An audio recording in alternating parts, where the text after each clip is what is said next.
Hi friends, நான் உங்கள் அர்ஜுன். இந்த வீடியோவில் நம்ம எதை பற்றி பார்க்க போகிறோம் அப்படின்னா சோலார் ப்ராஜெக்ட் எப்படியே வீட்டில் செய்கிறது அப்படின்னு பார்க்க போகிறேங்க. இதை ஒரு அரசு பள்ளியில் 7ஆம் வகுப்பு படிக்கிற நந்தகுமார் அப்படிங்கிற ஒரு மாணவன் பேசியிருக்காங்க. அதாவது திறமையான மாணவர்களுக்கு நம் யூடியூப் சேனல் எப்பவுமே வழி கொடுக்கும் என்ற வகையில் நம்ம இந்த வீடியோ போட்டிருக்கோம். ஸோ ப்ளீஸ் சப்போர்ட் பண்ணுங்கள். இந்த வீடியோ ஃபஸ்ட் டைம் பார்க்குறீங்க, மறக்காமல் சப்ஸ்கிரைப் பண்ணுங்கள். Good morning to all. நான் பண்ணியிருக்க இந்த ப்ராஜெக்ட் பேர் சோலார் பேஸ்ட் ஆட்டோமேஷன் ஹோம்.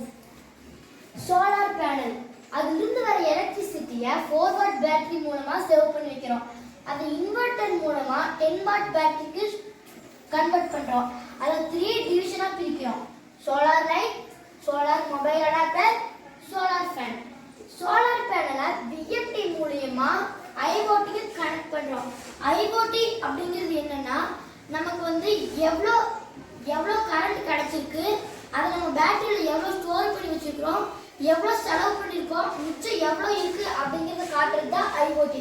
இதை நம்ம 4 டிவிஷனாக பிரிக்கிறோம்: ரிலே 1, ரிலே 2, ரிலே 3, ரிலே 4. இதை வந்து நம்ம பிளிங்க் அப்படிங்கிற ஆப் மூலமா ஹாட்ஸ்பாட் மூலமா ஐஓடிக்கு கனெக்ட் பண்ணியிருக்கோம். பிளிங்க் அப்படிங்கிற ஆப் அப்படிங்கிறது என்னன்னா, இப்போ நம்ம இந்த உலகத்துல டவர் கிடைக்கிற எந்த கண்ட்ரி, எந்த டிஸ்ட்ரிக்ட்ல இருந்தா கூட அங்கே இருந்தபடியே இந்த எலக்ட்ரிக் அப்ளையன்சஸை ஆப்ரேட் பண்றதுக்கு பேர் தான் பிளிங்க் ஆப். இதோட அமைப்பு ஒரு 20 சோலார் பேனல் எடுத்துக்கிறேன். இது நம்மளுக்கு ஈஸியாக எல்லா இடத்துலையும் கிடைக்கக்கூடிய ஒரு பொருள் தான். இது நம்ம எந்த அளவுக்கு சூரிய ஒளி படுற மாதிரி வைக்கிறோமோ அந்த அளவுக்கு நம்மளுக்கு எலக்ட்ரிசிட்டி ப்ரொடியூஸ் ஆகுது. இதில் எத்தனை பாயிண்ட் எலக்ட்ரிசிட்டி நம்மளுக்கு கிடைச்சிருக்குன்னு நம்ம ஐஓடி மூலம் தெரிஞ்சுக்கலாம். இதிலிருந்து வர எலக்ட்ரிசிட்டியை விஎம்டி மூலியமா 4 வாட் பேட்டரியில் சேவ் பண்ணி வைக்கிறோம். அப்புறம் இன்வெர்டர் மூலியமா இதில் இருக்க 4 வாட் பேட்டரியில் இருக்க எலக்ட்ரிசிட்டியை 10 வாட் பேட்டரிக்கு நம்ம சேவ் பண்ணுறோம்.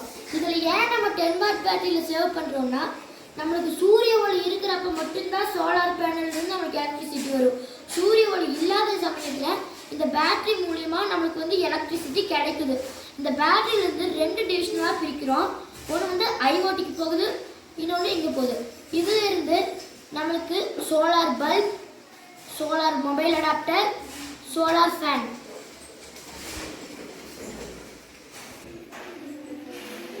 இன்னொரு பிளக் பாயிண்ட் வந்து நம்ம 10 வாட் பேட்டரியிலிருந்து ஐஓடி கனெக்ட் ஆகுது. இதுதான் ஐஓடி. ஐஓடி வந்து நம்ம பிளிங்க் அப்படிங்கிற ஆப் மூலிமா நம்ம கனெக்ட் பண்ணியிருக்கோம். இப்போ இந்த ஐஓடி வந்து எலக்ட்ரிக் அப்ளையன்சஸை ஆப்ரேட் பண்ணுறது தான் பிளிங்க் ஆப். இப்போ இந்த ஐஓடியில் நான் என்னென்ன கனெக்ட் பண்ணியிருக்கேன்னா, ஒரு மோட்டார், லைட், ஃபேன், லைட் 2 இதெல்லாம் ஆப்ரேட் பண்ணிட்டு இருக்கேன்.